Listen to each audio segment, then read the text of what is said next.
Thank you, Gail.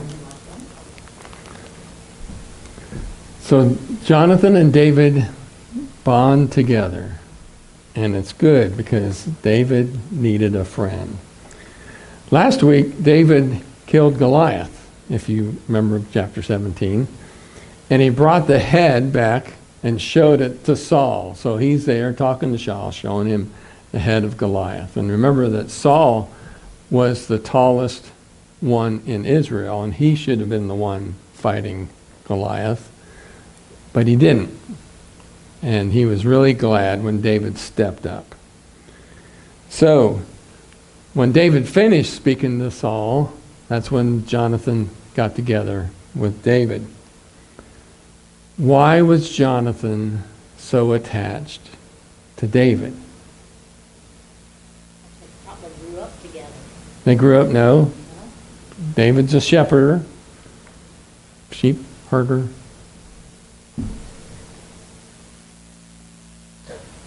And remember, Jonathan was a really brave man.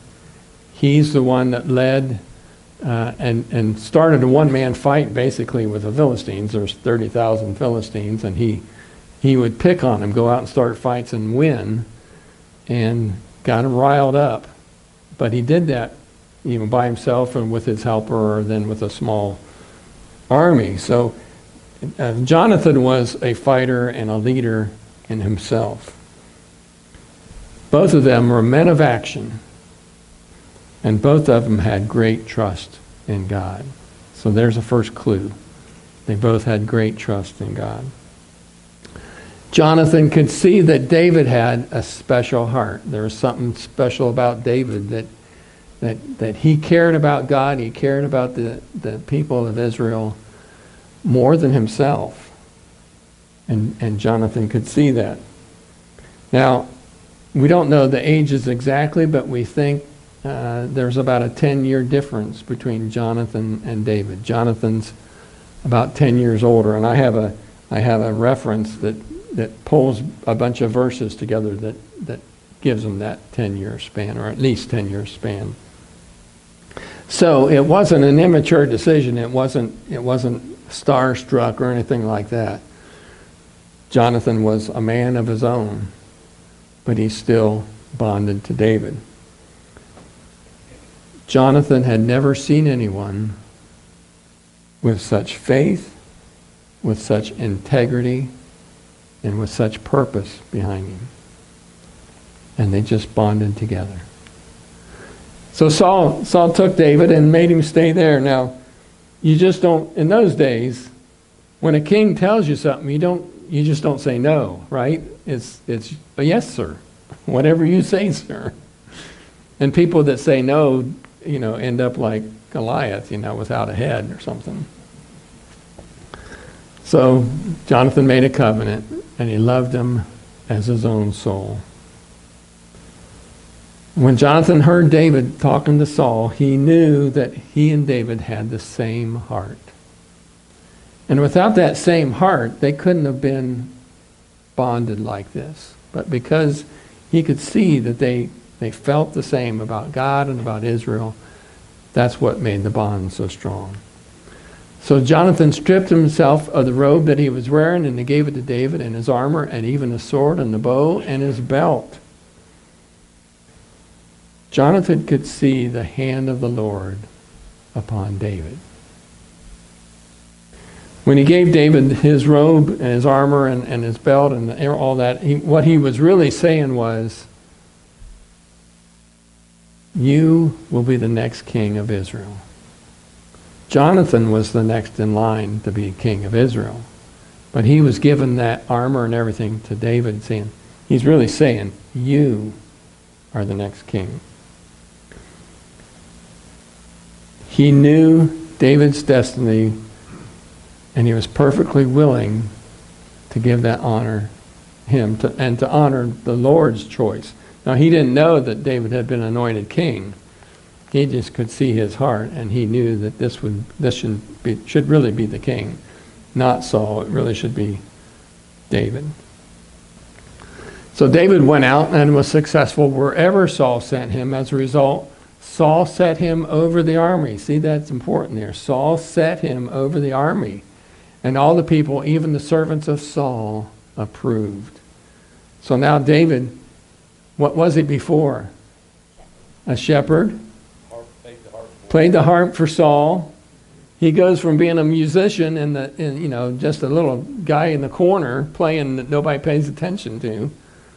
And now he is the main general over all the army. He's in charge of everything.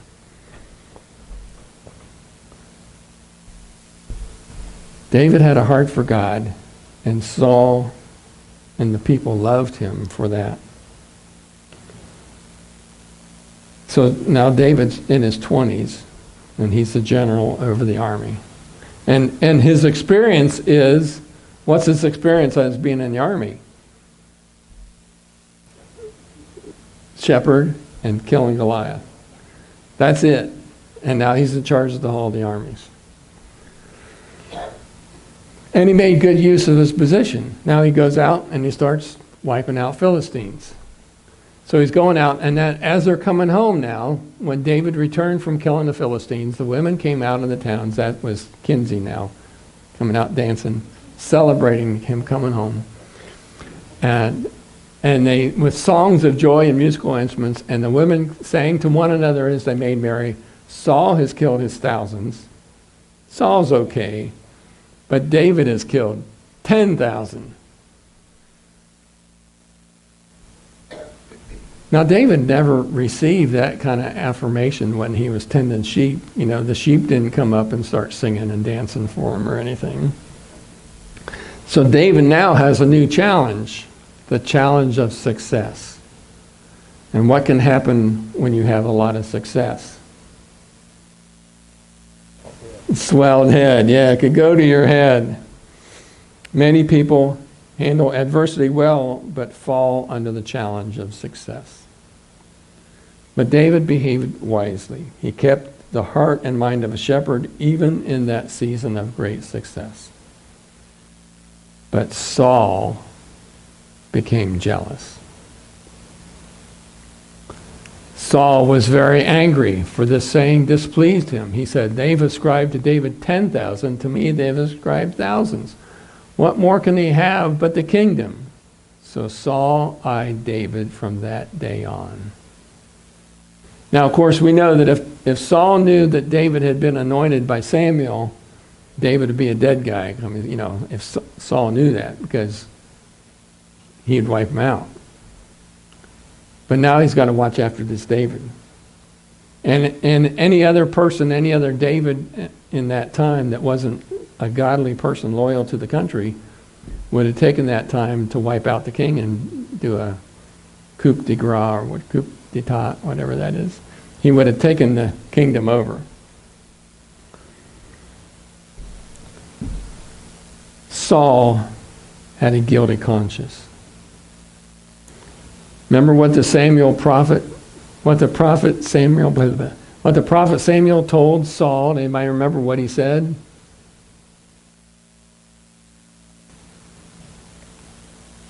I'm taxing your brains here. Samuel told Saul, God has rejected you as king, and in fact, he has chosen another. So now Saul is constantly worried, when will God cast me off the throne? And who is he going to raise up to replace me? This is in Saul's head constantly, because Samuel told him it was going to happen. So that insecurity, born of guilt, made Saul overreact to the praise and popularity that went to David. Did you have a question? My thing I thought is he couldn't have killed David if God had put him as king anyway. Right. Well, no matter what he did, he wouldn't have killed him. Right.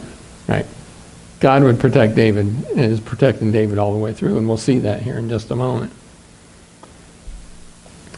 So the next day, an evil spirit from God rushed upon Saul, and he raved within his house while David was playing the lyre, as he did day by day, which now we know what David's doing all the time when he's at the house.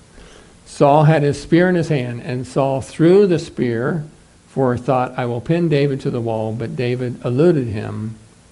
How many times? Twice. Now, if it happens once, you can say, David could say, oh, well, that must have been an accident. He slipped, and the Saul spear just happened to come my way. But if it happens twice, I don't know. But the big thing is, David came back and played again after the first time. And he's over there playing, and here's Saul using him for target practice.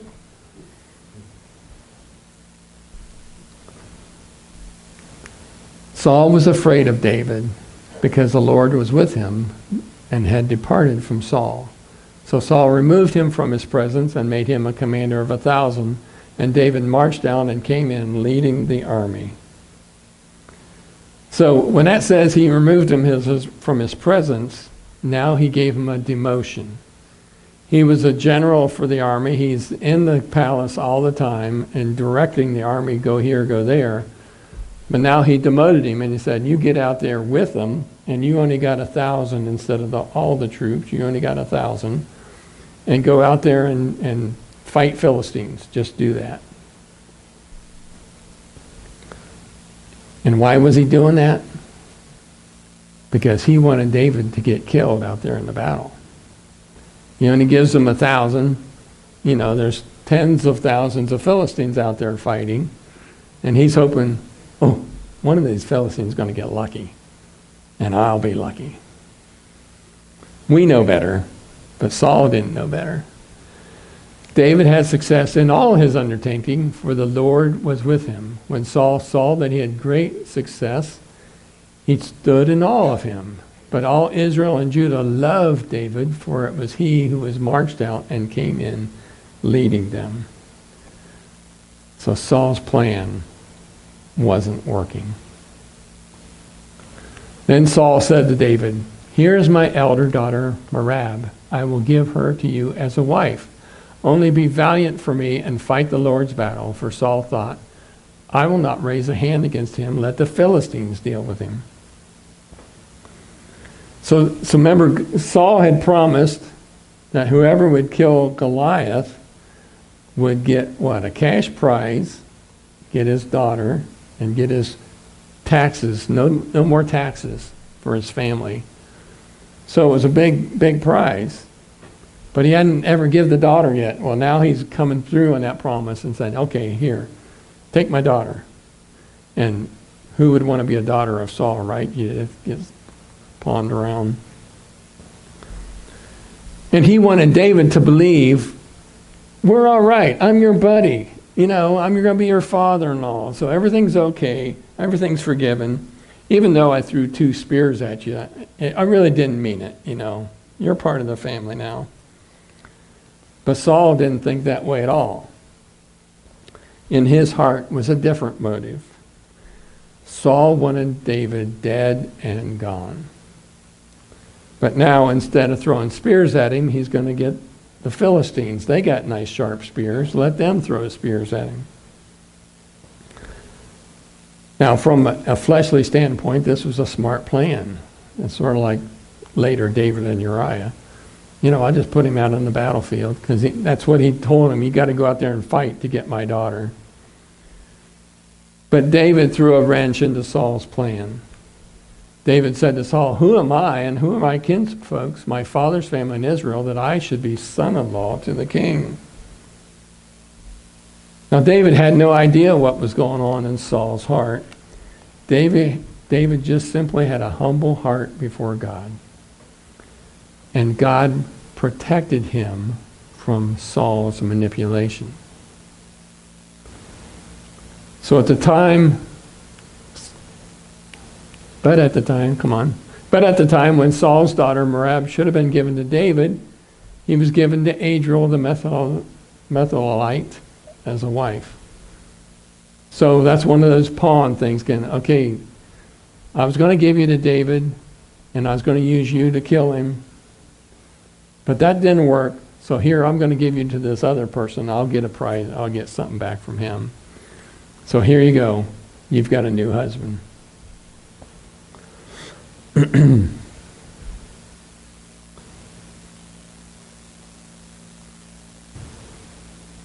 So he wanted to make David angry or jealous so he would lose his cool and get himself killed. But of course that didn't work. Now Saul's daughter, Michal, that was Kinsey, loved David. Saul was told, and the thing pleased him. Saul thought, let me give her to him that she may be a snare for him, and that the hand of the Philistines may be against him. Therefore Saul said to David a second time, you shall be my son-in-law. Now that being a snare to him may be meant in a couple of ways. First, Saul wanted to be snared by the dowry, which we'll get to that in a second. But it may be that Saul knew that his daughter Michal was a little bit tough to deal with, we'll say.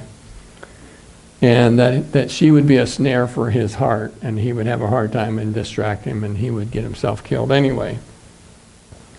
And if we look later in 2 Samuel, she derided David for his devotion to God. So there's some sparks already that we don't see here that Michal didn't like David's devotion to God. So Saul commanded his servants, speak to David in private and say, see, the king is delighted with you and all his servants love you. Now then, become the king's son-in-law. So Saul's reported these things to David in private, and David said, does it seem to you such a little thing to become the king's son-in-law, seeing that I'm a poor man of no repute? Now, in that day, you had to have a dowry. To get married to someone, to a daughter, you would have a dowry. You would give them a nice dowry, and they'd give you your daughter. And that's what that Methuselahite, whatever that took his other daughter, that's what he gave Saul, a nice dowry. So the more important the girl, or the more important the family, the higher the dowry. Well, and since David's from a humble family and didn't have any money, there's no way he could pay the dowry for the daughter of a king. But the servants of Saul told him, this is what David said. Then Saul said, thus you shall say to David, the king desired no marriage present except for 100 foreskins of the Philistines, that he may be avenged on the king's enemies.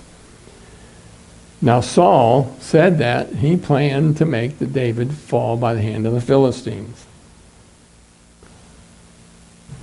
If you ever watched the Star Wars movie, there's a famous line in there. Anybody know the famous line, young people? It's a trap. It's a trap.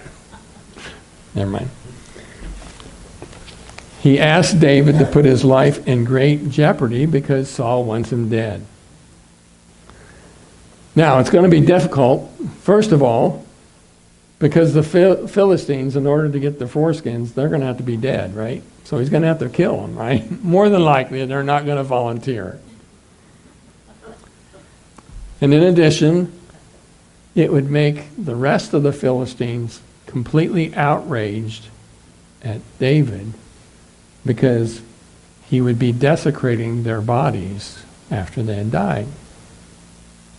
So that word would get around to all the Philistines, and they would be very upset.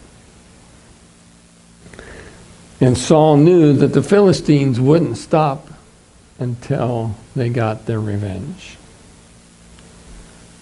So when his servants told David these words, David was well pleased to be the king's son-in-law. Before the time had expired, David rose and went along with his men and killed 100 of the Philistines. David brought their foreskins, which were given in full number, to the king, that he might become the king's son-in-law. Saul gave him his daughter Michal as a wife. Now, if there's a if there's a Bible there, you might look this up, because all the other versions, this is New Revised Standard Version, all the other versions say that David went and got 200 foreskins instead of 100. Now, why the new RSVP says 100, I don't know. there's a little note there that says 200. But anyway, David did what he needed to do, double, apparently. And he had such a pure heart. He didn't realize that Saul was trying to kill him. He was just trying to please the king. So Saul gave his daughter, Michal. Now it says Michal loved David, but it was not the type of love that is needed to make a success of marriage. Yeah, hero. She was starstruck, you know. He was the big guy, big new guy in town, and that's what all the girls were after him.